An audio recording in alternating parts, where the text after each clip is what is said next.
Hello and welcome to Alex's Model Kits. This is the final video for the current kit that I'm working on, which is the Airfix 1/44 scale Saturn V Apollo 11 rocket. The kit, as you might have spotted, is just behind me. I tried putting it here, but I ended up kind of peering around it half the time, and you only got the sort of the middle section and nothing else. So this is the completed kit. I am very pleased with it. There are some things that I wish I'd done differently, or I wish I'd thought about a bit more. Probably the primary one, and you won't really see it from this angle, but the primary issue I had when building it was that the kit comes apart. So each of the sections come apart. They're held together with a bayonet fitting. I'm not going to demonstrate it just at the moment because I've used Humbrol's satin coat to put a final layer of varnish over it.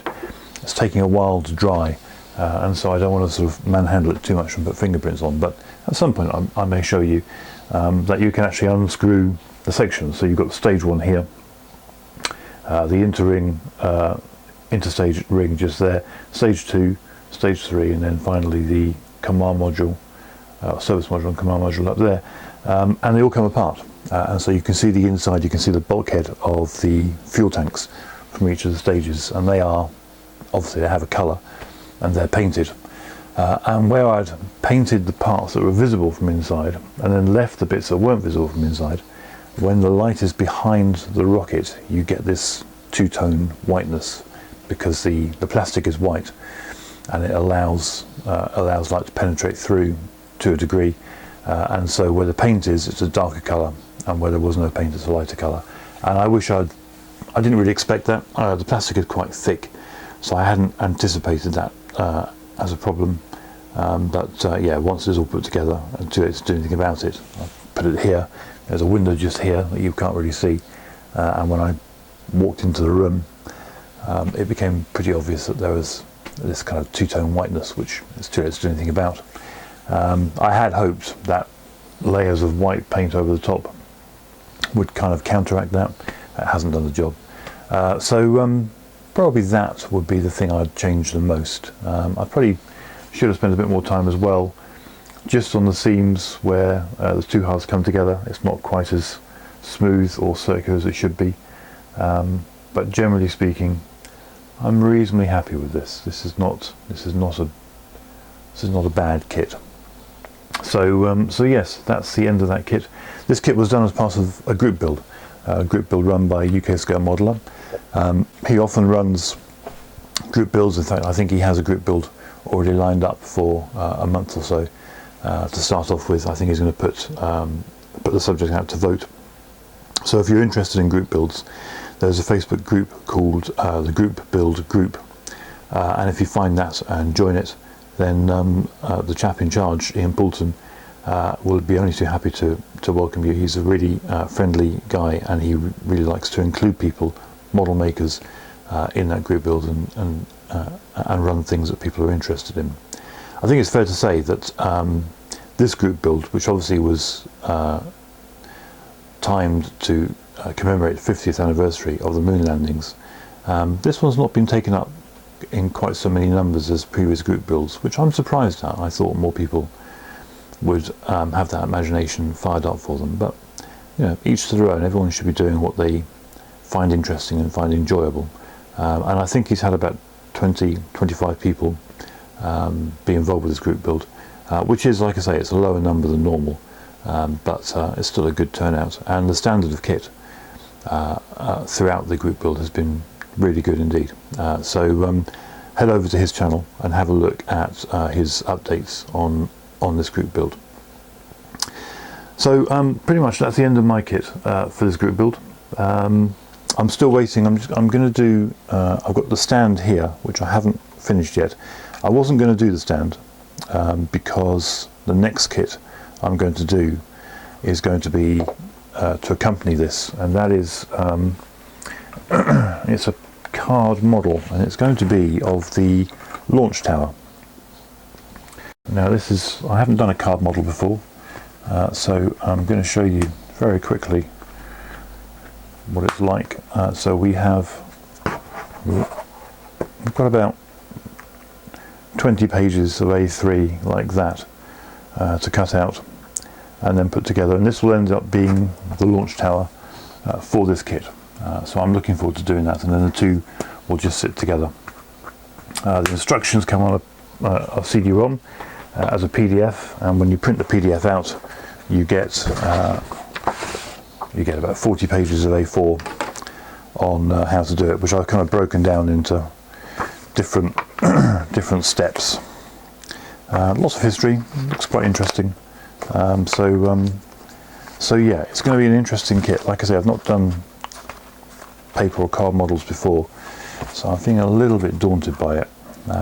Someone on YouTube, sorry, on Facebook, said that probably I should look at reinforcing the kit with styrene, which on the face of it seemed like a good idea.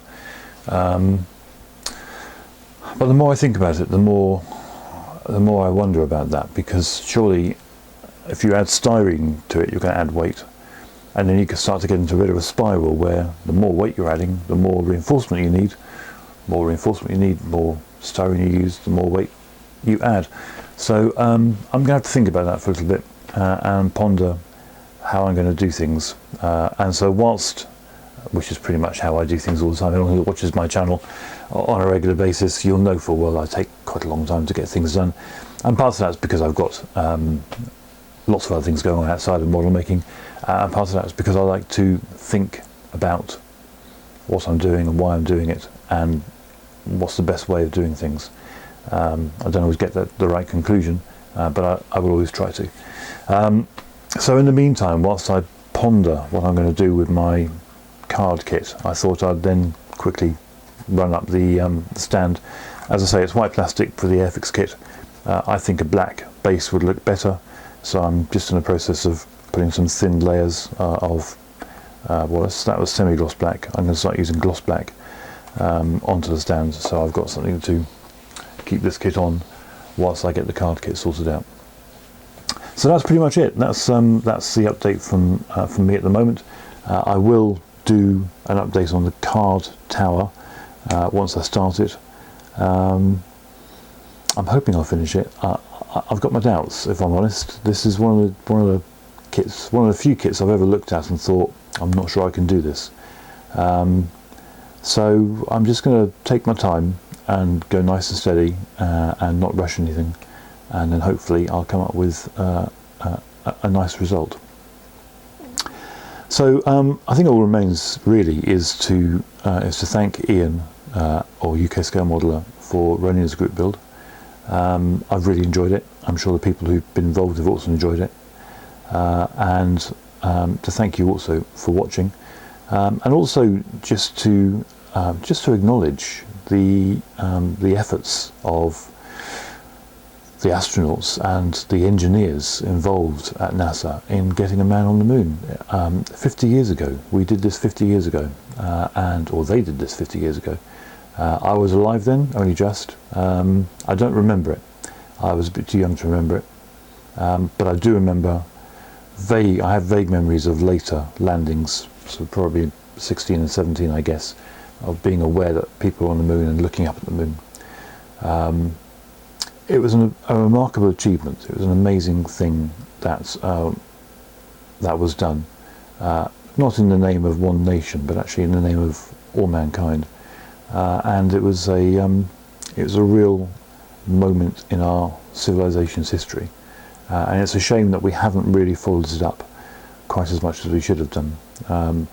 We seem to be getting the impetus again to go and explore and to go and look elsewhere, and I think that's absolutely the right thing to do. I think as a species we need to explore beyond this planet, but we need to explore responsibly.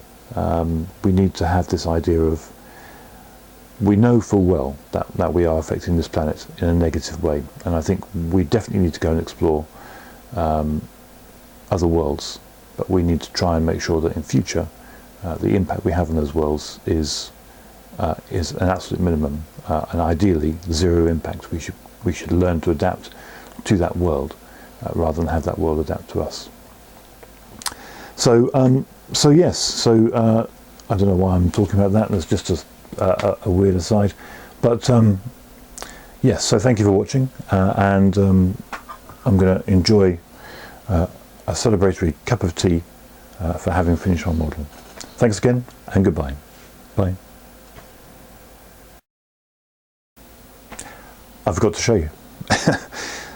It was just down here, so I could reach out and show it for you. In fact, there's a couple of things I meant to show you. The first is that I've shown you most of the rocket, the various stages, but actually the one thing I didn't show you was this here. It's quite fragile. I'm being a bit careful in how I hold it. This is the Lunar Lander, so it's probably more familiar like that. This is actually as it would be in transit, so the legs are folded in, but actually once they extract it, basically it sits in that section just there, and then once the stage is in orbit, this stage here, stage 3, what happens then is these 4 doors break away, and the command and service module separate and spin around, come back in and dock, and then extract the LEM, and away it goes. And so so you get an idea about how small this is. I used foil from a biscuit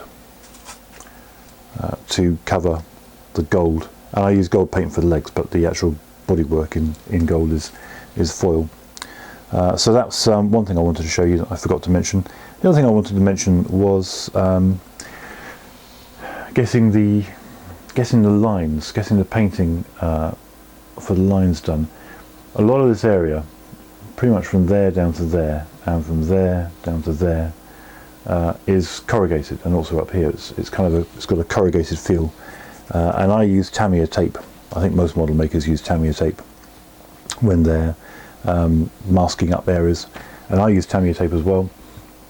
Problem is, for sort of corrugated areas, it's quite hard to get the tape to fit snugly, and as soon as you get any kind of gaps, then the paint will just kind of always seep through. So I ended up using this tool. This here, this is a Tamiya tool. They actually sell this as a paint stirrer, but I bought it and use it to apply this, which is perfect plastic putty.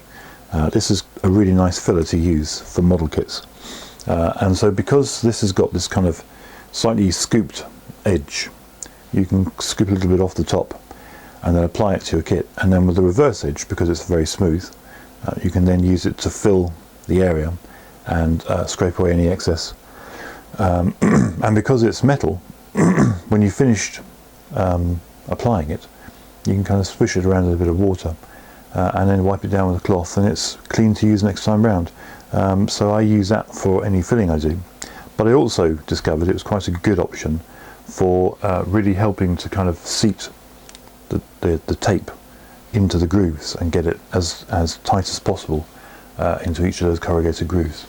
It wasn't perfect. I still had some bleed through in a few small areas, none of which I can see right now, but there are, probably around the back of the rocket, there were a few areas that had to be touched up, but this worked quite well. And the other thing I used, when I say I used Tamiya tape, this is a tape we're all familiar with, but Tamiya, a couple of years ago now, they brought out a set of vinyl tapes, and they market this as tapes, as tape for marking curves out, and essentially it's kind of a vinyl backing rather than a fabric backing for masking tape, and because it has that sort of stretching ability, it was just a bit better for laying around the edge and then using the tool to seat it in to the corrugated area, and it would stretch and form around that area